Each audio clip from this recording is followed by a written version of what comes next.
जय श्री कृष्ण। राधे राधे। आप सभी भक्तों पर भगवान श्री विष्णु कृपा सदैव बनी रहे। आज हम सुनेंगे कार्तिक मास की कथा, अध्याय 29। कार्तिकेय ने कहा, भगवान आप योगियों में श्रेष्ठ हैं। मैंने आपके मुख से सब धर्मों का श्रवण किया। प्रभु अब शालिग्राम पूजन की विधि का विस्तार के साथ वर्णन कीजिए। महादेव जी बोले, महामते, तुमने बहुत उत्तम बात पूछी है। वत्स, तुम जो कुछ पूछ रहे हो उसका उत्तर देता हूँ, सुनो। शालिग्राम शिला में सदा चराचर प्राणियों सहित समस्त त्रिलोकी लीन रहती है।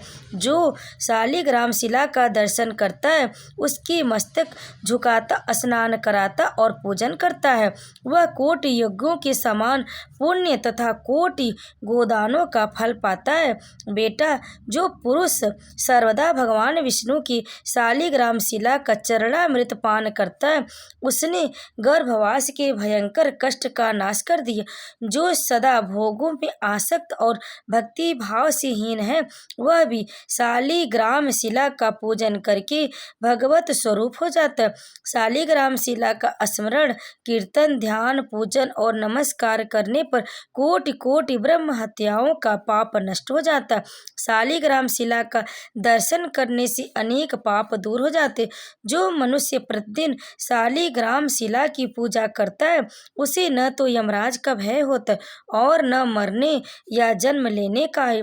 जिन मनुष्यों ने भक्ति भाव से शालिग्राम को नमस्कार मात्र कर लिया उनको तथा मेरे भक्तों को फिर मनुष्य योनि की प्राप्ति कैसे हो सकती है? वे तो मुक्ति के अधिकारी हैं। जो मेरी भक्ति के घमंड में आकर मेरे प्रभु भगवान वासुदेव को नमस्कार नहीं करते वे पाप से मोहित हैं। उन्हें मेरा भक्त नहीं समझना चाहिए। करोड़ों कमल पुष्पों से मेरी पूजा करने पर जो फल होता है वही शालिग्राम शिला के पूजन से कोटि गुना होकर मिलता है। जिन लोगों ने मृत्यु लोक में आकर शालिग्राम शिला का पूजन नहीं किया उन्होंने न तो कभी मेरा पूजन किया और न ही नमस्कार किया। जो शालिग्राम शिला के अग्रभाग में मेरा पूजन करता है उसने मानो लगातार 21 युगों तक मेरी पूजा कर ली। जो मेरा भक्त होकर वैष्णव पुरुष का पूजन नहीं करता वह मुझसे द्वेष रखने वाला है। उसे तब तक के लिए नरक में रहना पड़ता है जब तक कि 14 इंद्रों की आयु समाप्त नहीं हो जाती। जिसके घर में कोई वानप्रस्थी, वैष्णव अथवा सन्यासी 2 घड़ी भी विश्राम करता है उसके पितामह 8 युगों तक अमृत भोजन करते हैं। शालिग्राम शिला से प्रकट हुए लिंगों का एक बार भी पूजन करने पर मनुष्य योग और सांख्य से रहित होने पर भी मुक्त हो जाते। मेरी कोटि कोटि लिंगों का दर्शन, पूजन और स्तवन करने से जो फल मिलता है वह एक ही शालिग्राम शिला के पूजन से प्राप्त हो जाता। जो वैष्णव प्रतिदिन 12 शालिग्राम शिलाओं का पूजन करता है उसके पुण्य का वर्णन सुनो। गंगा जी के तट पर करोड़ों शिवलिंगों का पूजन करने से तथा लगातार 8 युगों तक काशीपुरी में रहने से जो पुण्य होता है वह उस वैष्णव को एक ही दिन में प्राप्त हो जाता। अधिक कहने की क्या आवश्यकता है? जो वैष्णव मनुष्य शालिग्राम शिला का पूजन करता है उसके पुण्य की गणना करने में मैं तथा ब्रह्मा जी भी समर्थ नहीं। इसलिए बेटा, मेरे भक्तों को उचित है कि वे मेरी प्रसन्नता के लिए भक्ति पूर्वक शालिग्राम शिला का भी पूजन करें तथा शालिग्राम शिला रूपी भगवान केशव विराजमान है। वहीं संपूर्ण देवता, असुर, यक्ष तथा 14 भुवन मौजूद है। अन्य देवताओं का करोड़ों बार कीर्तन करने से जो फल होता है वह भगवान केशव का एक बार कीर्तन करने से ही मिल जाता है। अतः कलयुग में श्री हरि का कीर्तन ही सर्वोत्तम पुण्य है।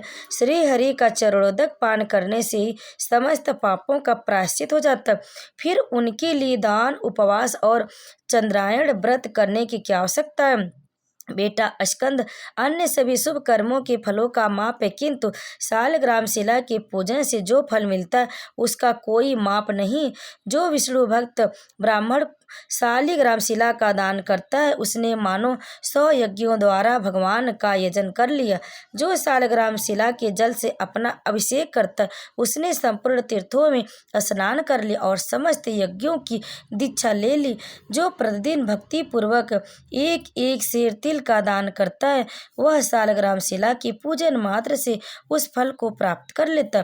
शालिग्राम शिला को अर्पण किया हुआ थोड़ा सा पत्र, पुष्प, फल, जल, मूल और दूर्वा दल भी मेरु पर्वत के समान महान फल देने वाला होता। जहाँ शालिग्राम शिला होती वहाँ भगवान श्री हरि विराजमान रहते। वहाँ किया हुआ स्नान और दान काशी से 100 गुना अधिक फल देने वाला है। प्रयाग, कुरुक्षेत्र, पुष्कर और नैमिषारण्य ये सभी तीर्थ वहाँ मौजूद रहते। अतः वहाँ उन तीर्थों की अपेक्षा कोटि गुना अधिक पुण्य होता है। काशी में मिलने वाला मोक्ष रूपी महान फल भी वहाँ सुलभ होता है।